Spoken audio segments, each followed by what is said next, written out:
আসসালামু আলাইকুম রহমতুল্লাহ। সুপ্রিয় দর্শক, এবার চরমোনাই পীরের বিরুদ্ধে মামলা করছে বিএনপি। মানে খেলাটা জমে উঠেছে।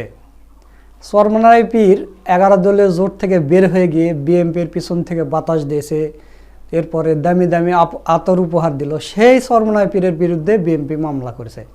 কেন মামলা করছে আপনারা জানেন যে এমপি মুনিরুল যখন সংসদে হিজাব নিয়ে কটাক্ষ করেছে, সেটার প্রতিবাদ করেছে চরমোনাই পীর। চরমোনাই পীর বলেছে যে সে বেঈমান হয়ে গেছে। এই কারণে চরমোনাই পীরের বিরুদ্ধে মামলা করা হয়েছে। ইদানিং দেখলাম সংসদে সেই দাড়িওয়ালা, বিশাল দাড়িওয়ালা, টুপিওয়ালা, পাঞ্জাবিও পড়ছে বেচারা, ধবধবে সাদা দাড়ি, বোরখার বিরুদ্ধে কথা বলেছেন, পর্দার বিরুদ্ধে কথা বলেছেন। বেচারার নাম মনিরুল হক। আমি তো ওনাকে দেখে ভাবতাম একজন ভালো লোক, ইসলাম প্রিয় লোক, কিন্তু উনি বোরখার বিরুদ্ধে কথা বলার কারণে মুফতিদের কাছে ফতুয়া জিজ্ঞাসা করা উচিত ওনার ঈমান আছে কি নাই। আমার যতটুকু তাহকিক, আল্লাহ পাকের কোনো বিধানের বিরুদ্ধে কেউ যদি কথা বলে, ঘৃণা করে, অপছন্দ করে, সাথে সাথে বেঈমান হয়ে যায়, সে মুসলমান থাকে না।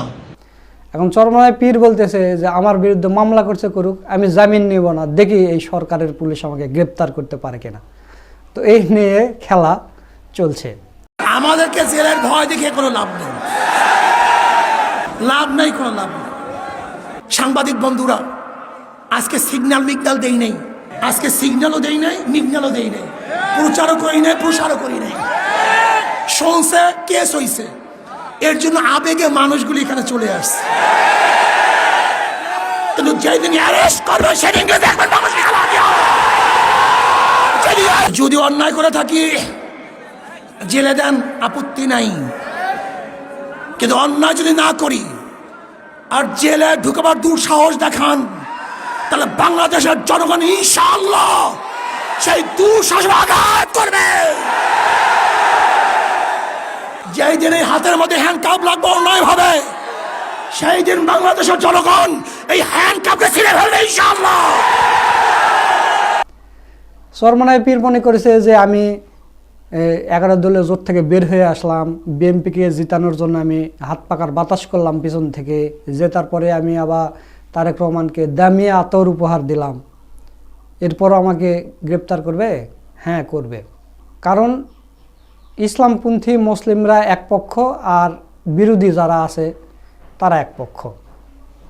আপনাকে একটা উদাহরণ দিই পীর সাহেব, সেটা হলো ধরেন পার্শ্ববর্তী দেশ দাদাবাবুরা যদি আমাদের উপর আক্রমণ করে, ধরেন আমাদের দেশের উপরে আক্রমণ করলো, তখন তারা কিন্তু দেখবে না যে কে চরমোনাই করে, কে হেফাজত করে, কে জামাত করে, দেখবে না? দেখবে না। তারা দেখবে দাড়ি টুপি কার আছে, মুসলমানকে, তাকে ধরবে। সেম হয়েছে একই। আপনি যখন মনিরুলের বিরুদ্ধে কথা বলেছেন, তখন ওরা দেখতেছে যে এরা মুসলমান হলেই হবে, আপনার বিরুদ্ধে মামলা ঠুকে দিয়েছে। এখন পর্যন্ত আপনি বন্ধুকে শত্রুকে চিনতে পারেননি। আপনার জন্মটাই হয়েছে দালালি করার জন্য আর বিরোধী দলের বিরোধিতা করার জন্য। আপনি কোনো দিন সরকার দলীয় বিরোধিতা করেননি। ও আজকে একটা এমপির বিরুদ্ধে একটু সামান্য কথা বলছেন, আপনার বিরুদ্ধে মামলা হয়েছে। তো দেখেন, হক কথা বলতে গেলে একটু মামলা টামলা খেতে হয়। একটু হক টক কথা বলেন, ভালো লাগবে, জনগণ আপনাদের ভালোবাসবে। তাছাড়া ওই খানকায় বসে বছরে 2 বার করে মাহফিল করতেছেন, হাজার হাজার কোটি কোটি টাকা গরিব অসহায় মানুষের, সেগুলো নিচ্ছেন, খাচ্ছেন, পরিচ্ছেন। আপনাদের ব্যাংকে কোটি কোটি টাকা, আপনাদের ব্যবসা বাণিজ্য হাজার হাজার কোটি টাকার বাণিজ্য। বড় বড় মাওলানা বলে আপনারা নাকি জাকাতও দেন না, তিনি আবার প্রুফও দিয়েছে।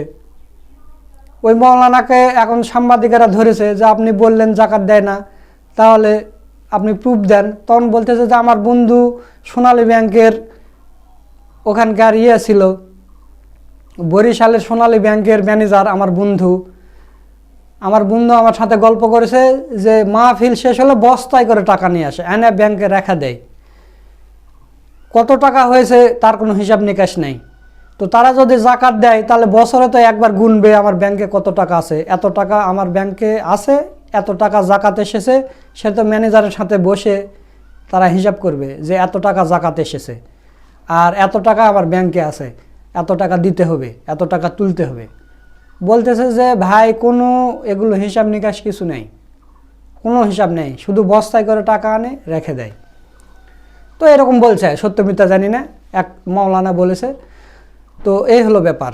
ওইদিকে আবার জুনায়েদ আল হাবিবি, যেই হুজুর সবসময় জামাতে ইসলামের বিরুদ্ধে কথা বলে, জমিয়তের নেতা, তিনি তো বিএনপির সাথে জোটে গিয়ে বিএনপিকে ক্ষমতায় নিয়ে যাওয়ার জন্য অনেক কিছু করেছে, যেহেতু তিনি কওমের হুজুর।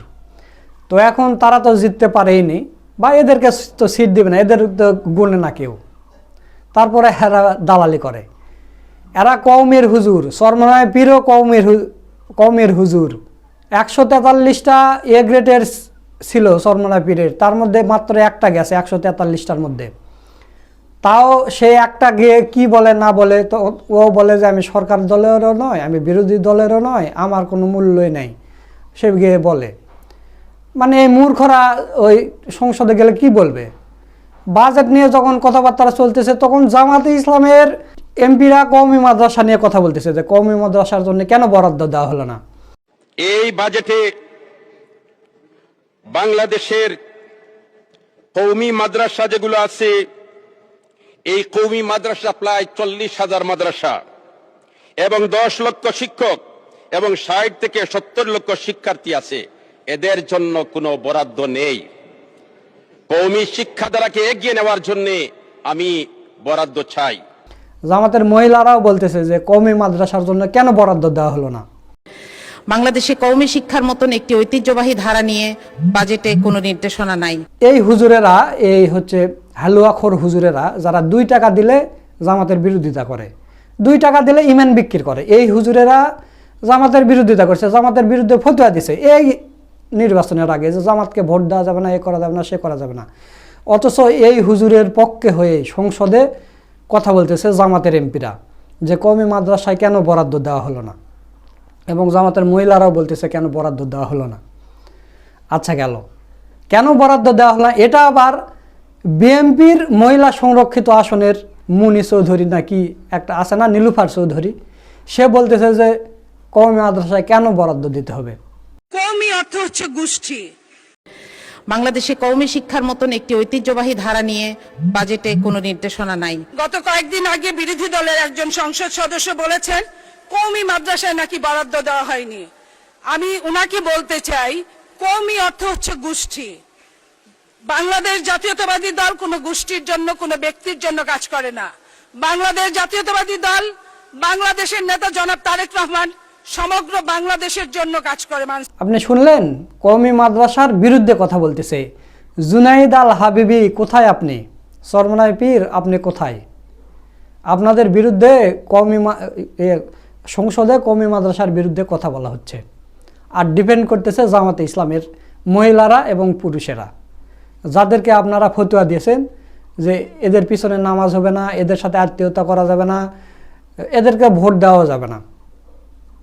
তারা আপনাদের পক্ষ হয়ে সংসদে কথা বলতেছে। আপনারা তো 143টা এ গ্রেডের ছিলেন, 143টা গেলেও মনে হয় না সংসদে এই বিষয়ে কথা বলতে পারতেন, কারণ আপনাদের তো রাজনৈতিক ওইভাবে জ্ঞান নাই। তো জুনাইদ আল হাবিবি অবশেষে তিনি ফেসবুকে একটা পোস্ট দিয়েছেন যে যাদের জন্য এত কিছু করলাম, যাদেরকে জামাতে ইসলামের বিরোধিতা করলাম, অথচ সেই জামাতে ইসলামী আমাদের পক্ষ হয়ে সংসদে কথা বলতেছে, মানে মানুষ চিনতে ভুল করেছি, এরকম কথা তিনি ফেসবুকে লিখেছে, যেটা ফটোকার্ড বের হয়েছে আপনারা দেখলেন। তো দর্শক, এই হলো ব্যাপার।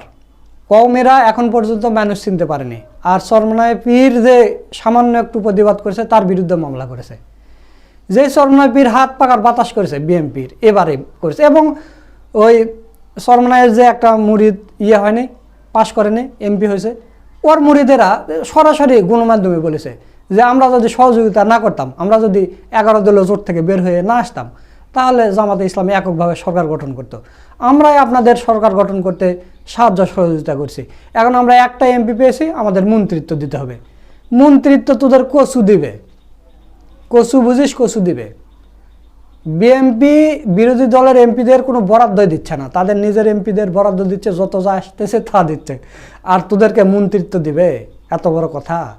আর তোরা যে এই দালালিটা করেছিস, তোদের পক্ষে কথা বলতেছে চরমনায় পীর, একটা কথা বলছে, তার বিরুদ্ধে মামলা করছে।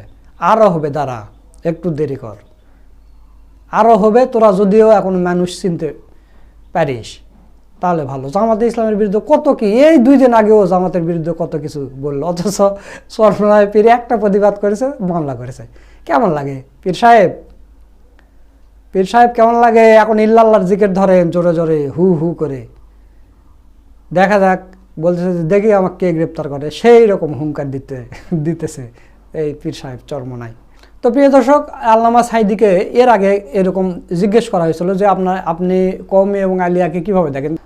তখন আল্লামা দেলোয়ার হোসেন সাঈদী বলেছিলেন যে আমার ডান চোখ যদি আলিয়া হয়, বাম চোখ কওমি, আমার ডান চোখ যদি কওমি হয়, বাম চোখ আলিয়া, এরকম। তো একটা মানুষের 2টা চোখই গুরুত্বপূর্ণ, একটা চোখ না থাকলে তার অর্ধেক চলে গেল।